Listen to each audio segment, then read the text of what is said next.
Thank you for joining me today. This is a conversation I've looked forward to ever since that we met. Likewise. Thank you. I think you're an amazing artist. We'll get more into why. I think we'll get way more into that. But before we do that, let's start properly. Could you introduce yourself a little bit, weaving in your artistic journey, and just give a brief summary of who you are for us? Well, first of all, thank you for your kindness, as always. Well, where to start from? I would say, first of all, I'm from Italy. I was born in Turin. What else? So, yes, I was born in Turin. I'm from Italy. The kind of family where I'm from, I would say like it's perfectly split in two. My mom is from the south, so I was kind of like brought into that kind of culture from south of Italy. And my mom is the artistic one. And meanwhile, my dad is more analytical kind of person. And also he basically grew up in 3 different countries, in 3 different continents actually. And so I kind of got the more international setup from my dad. Was very lucky to travel a lot when I was younger, again because of him. But when I say that my family was split up, it's because literally my parents were divorced, and so I kind of like lived this duality or like this dual reality between my mom and the Italian culture, and my dad's the more analytical parent and a more international setting. I'm mentioning this because I don't really know where my artistic influence came from. My mom is definitely the artistic one. She was the one that taught me to draw. She was the one that she still knows how to draw. She went to fashion school, but she didn't pursue it professionally. So I honestly have this memory, like everlasting memory of drawing since I was a child. Like I don't remember not drawing, if that makes sense. In a way, it's because it's kind of like the activity that you give to a child to do when you need to pass your time before iPads were a thing. Thank God for that. I know, right? Not to sound old or anything, obviously.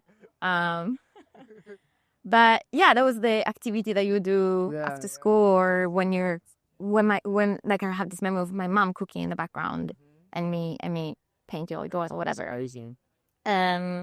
So for me, it always felt like this natural activity that didn't feel like homework, but also didn't feel like it's not like, I don't know, your parents telling you to do piano lessons, you know? For me, it was that very natural thing that you just do, kind of like play, right? It's natural. Exactly, exactly. And then, obviously, you grow up, you go to school, and again, I've always had this thing in the back of my mind. And you have to know that in Italy, and I think it's a really good thing, actually, you can specialize or choose a specialization into a specific subject from high school. So I was lucky enough to get enrolled into this fine art kind of high school. So how it works, you basically have all the subjects that everybody studies in high school. So, you know, Italian, math, chemistry, the basic one, English, obviously. But mine on top had basically fine arts. So that entailed drawing, life drawing, sculpting, and you kind of have other kind of basics that you do on your first 2 years. But I already knew, like, I want to do fine art. I want to do this kind of like old looking thing, like traditional art, copying. Like I remember very fondly about, we call like the hours of drawing, of observational drawing, where you would just have this massive block of 3 hours, no break. And I was looking forward to it so much, of just going there, putting my headphones. It was a very untraditional school. Like as long as you would get your work done, you could have your music on. So everybody was listening to music or whatever, and you would just work for 3 hours straight. Wow. You didn't do anything else. You just... We literally had a naked life model in front of us. So how old were you guys? We were 16. And that's like the 3 years, because again, the first 2 years are more like base level. So you learn the basics, and you kind of they want you to know roughly, because then from the 3rd year, you specialize within the specialization. Okay, yes. So in the first 2 years, you do drawing, sculpture, but also you have a little bit of technical drawing, because you like to do architecture in the future. Yeah. And that's it. So from the third year, you can do fine art, which is what I picked, architecture, or like something that prepared you to that, I would say, and then graphic design. Or at least that my school was set up like that. There's another school, for example, that from the third year, you specialize on fashion design. So it's more of like it's an artistic high school. Right, That's so it. I did introduce Exactly. Yeah. And that's the name of the kind of high school. It's called artistic high school. So yeah, basically, once you specialize from the third year and you pick fine art, you know that you're gonna have the naked life model. And I'm telling you, everybody couldn't wait for it.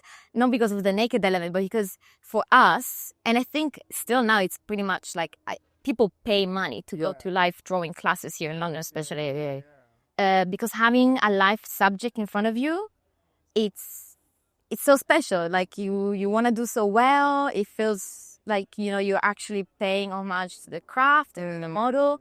Before then, you practice on statues. Like we have those, they're called chalk copies of statues, which is kind of cool because they're 1-to-1 copies of real art statues. So you have, for example, a bust of the David from Florence. So you don't have to go to Florence to copy it, you know what I mean? Yeah. But that's just for practice. Yeah. Obviously, it's way easier to copy a statue than to copy a live, breathing human being. I still remember our model. Her name was Angela. And she was a gorgeous woman with those like super long silver hair. She was a life model for that school for like 20 years or something. God. You would have portraits of this woman from students 10 years ago. You know what I mean? Yeah, that's amazing. She was like, you know, like... She's like a story. Senior, veteran of that school. And I'm sure that if you ask people from the school, how's Angela, they're going to know, they're going to remember her. But yeah, that was one of the most fun memories I have of that place. A little bit less of math hours, for example. Yeah. So it wasn't all, you know, You are glitters. from before, I guess, yeah. What age did you start, like, knowing? Obviously, so you were doing it from very, very young. What age did you know that actually, or is it such a thing where you were doing this for so many years that you don't even know when you start to fall in love with it? Yeah, there's a difference between, oh, I'm in love with this thing and I like to do it, to let me pursue it as study or even a profession. Because I think when you change from middle school to high school, yes, I was kind of like, so wait, because I just remembered with the mentality of a 14-year-old girl, I was like, as long as I don't have to do math. I just want to do this 3 hours block forever. Yeah, because you have to know the other ones are, you have the math one, which is hyper scientific, obviously. You have the one focused on classical subjects. So you have Latin and Greek and Italian. So you focus on literature and languages. You have the languages one. So you study 3 languages like English, Spanish, German, whatever. And in that one, you study Latin as well. So very, very difficult. And then you have the ones focused on human science and psychology. And that's usually cool for people who want to do therapy or become a teacher, because usually that prepares you to pedagogy and all that kind of stuff. And then you have the artistic one. Naively, I thought clearly the artistic one is not going to have math. So I'm going to go for the artistic one. Also, it sounds cool. Yeah. Obviously. Of course, yeah. You want to be an artist. Exactly. I mean, that's the thing. I didn't have the realization. It's not like, that's the thing. I don't want to do this. I want to do that. Exactly, because I didn't have yet the delusion of, you know, when parents ask their children, what do you want to do when you grow up? Yeah. I don't think I ever said, I want to be an artist. Like, that's the thing. It was hard. I had a realization to come to because I knew I liked to draw. But at the same time, I was brought into this environment where, again, my mom didn't pursue arts. So clearly, I'm sorry, but she wasn't the parent of being like, go and be a creative as a profession, because it's not realistic, right? And my dad, he's this cybersecurity coder engineering guy. He does photography as an amateur, but I never had this type of parent that is like my mom values the arts, but again, not as a profession. So I was very much conditioned as a child to say, I remember this clearly, I want to be a neurosurgeon or I want to be a lawyer. And I think a little bit is also like the approval, those pressures, just because, the social standing. But also I was like, this is cool and this is like, sounds intelligent. And drawing for some reason. Doesn't make any sense, right? But whatever. Again, I want to go to art school because no math. Yeah. Jokes on me because still you have to do math for 5 years, not even 2. So I hated that. Even if it was only maybe 2 or 3 hours a week, I don't remember. Yeah. Anyway, long story short, I don't know why I'm talking so much about high school. Oh, no, this is amazing. This is good. This is the history, the backstory. So please go on. I think it was at the end of high school, because also you have to know this. Lots of people pick, again, because you choose when you're quite young, when you're 13. You may pick art school because you think art is cool, or you like drawing. But then lots of people, after that, they go to study other things, because if after art school you wanted to enroll into medicine, nobody's gonna stop you, right? Mm-hmm. So I remember clearly having to make this decision, as all my other classmates, of, do I want to be one of those person that continues drawing? Even, let's forget the discipline, let's forget the profession, just the act of drawing. Mm-hmm. Or do I want to keep it as a hobby? Because to the moment that you enroll into, let's say, psychology, you're gonna be a psychologist that draws. Do you want that? Mm-hmm. And man, I went for that course for 1 semester. I enrolled into linguistics, because I was like, what's the next thing that I like after art? Languages again. Yeah. I liked it, not loved it. I liked it. But when I was meeting people, I was like, hi, I'm Chloe, and I draw. And it made me realize, like, why do I care so much? Yeah. Why is that so tied to my identity if I kind of gave up on it? Yeah. Or at least I thought, or at least I tried. Yeah. And so after a semester, I was like, no, I can do this. I must do art. Like, I don't care. I don't care if I'm going to spend the rest of my life as a broke artist. I guess I must do this, because anything else, even if I become a successful doctor, I will feel like a fraud, you know? Mm-hmm. Mm-hmm. So I drop out, and I drop out like in February.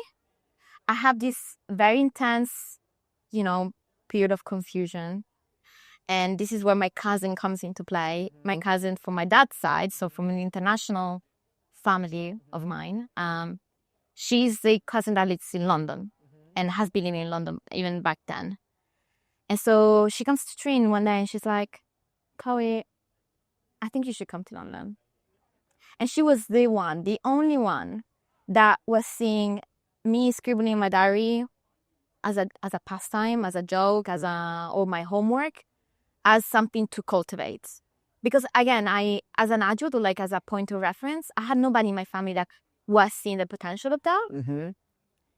Because everybody was being either very realistic or like more grounded, or you just don't see it if you don't come from that field. Yeah. My cousin comes from that field. So she knew. And also she knew the reality of a city like London, which is very different from the market, the job market, especially the creative job market in Italy. And so she tells me that, and I'm like, wow, is this actually something that I could make? Had you thought of coming to London before? Or was this the first time you're thinking about it? That's the weird thing about life. Like, I've always fantasized when I was little, because again, with having my dad as a reference point, Yeah. of him living abroad, growing up abroad, traveling constantly, speaking English in the household, like it was like normal, I was like, okay, definitely I want to move out. Like, definitely I want to leave Italy someday. And I remember when I was 14, I was very much fantasizing, for example, going to Amsterdam for some reason. I don't know why Amsterdam necessarily. I think I did a road trip with my dad once. I was like, I want to live here. Yeah, this is it. So I definitely imagine myself living abroad. But I never had this thing. It's not like I had this thing of my dream is to move to London. I actually never considered that, which is funny because my dad was born in London. Like, my dad was born in London, then he grew up and went to school all around the world, basically. And then when he was in his 20s, he came back to Italy with his family. And then he met my mom. So funny enough, me and my dad, we kind of exchanged. Change place. Because when in my 20s, I moved back here. Yeah. Which is very heartwarming for me, especially at the beginning, because I was like, I'm in the place where my dad grew up as a kid, as a teenager. So literally, I meet my cousin in April. I take this decision in April, and by August, I was here. Oh, wow. Yeah. You decided like that. Yes, I had to decide like that because by September, That's when I had to enroll for uni. And because I already dropped out from the previous semester, I was like, I don't want to waste another year of my life. Yeah, you wanted to do something. Waste, it's a harsh word, but you know what I mean? It's like, I didn't want to feel like I was wasting my time, basically. And so I was like, okay, if I have to do this, I have to do this immediately. I literally spent those months between April and August of preparing my portfolio, preparing all the papers, preparing, looking for a place remotely as well. I remember when I was, everybody in London knows the experience of looking for a flat in London. Imagine looking for a flat in London, not being in London. I was like, so can I please book a viewing in 2 months? Can I do an online Zoom viewing? Yes, I can see the window. Luckily, I didn't do video viewings. That would have been bad. Yes. Because it would have just completely... Horrible. But somehow I managed. And I managed to get a place in a university. And the thing is, with uni, I was like, okay, you know what? I did 5 years of traditional arts. Now I want to do all the stuff in visual that I don't know. And all the stuff that I don't know and I never tried are all digital based. So digital painting, digital media, photography, graphic design. Like, I want to do all of that. Mm-hmm. So that was kind of like the course that I picked. I didn't want to go into fine art, for example, painting, because I already did that. Funny enough, now I'm going back to that. But in a way, I'm glad because as people, I guess, can assume from my work, I tend to mix the two practices. I tend to mix the two foundations, I would say. And that's where I gain the most fun of, honestly. That's amazing. That's a really good endpoint too, because that was one of my next questions too about...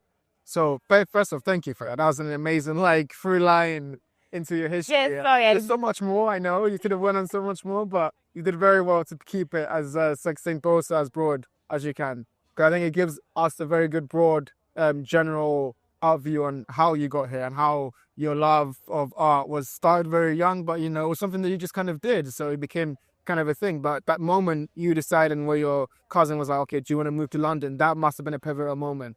On the back of that too, you come in here and you learn all these different styles of art. Now you're kind of like, you're making that choice, you're making that jump into becoming, this is something I might want to do for the next couple of years, rather than something I want to do against something. This is actually something I'm for.